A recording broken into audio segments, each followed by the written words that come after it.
मोठी बातमी समोर येत आहे। आमदार अपात्रता प्रकरणाच्या निकालानंतर ठाकरे गट हा आक्रमक झाला।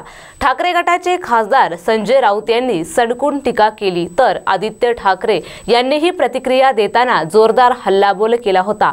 शिवसेना शिंदे गटाच्या नेत्यांनी प्रत्युत्तर दिले। यातच आता संजय राऊत आणि आदित्य ठाकरे यांच्या विरोधात हक्कभंग प्रस्ताव आणणार असून याची प्रक्रिया देखील सुरू आहे, अशी माहिती आता शिंदे गटातील नेत्यांनी दिली आहे।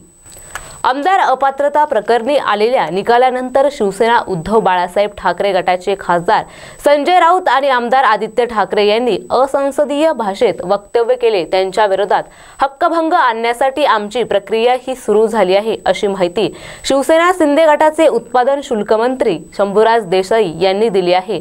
आमदार अपात्रता प्रकरणाचा निकाल विधानसभा अध्यक्षांनी कायद्याच्या चौकटीत राहून दिला, असे शंभूराज देसाई यांनी म्हटलं आहे।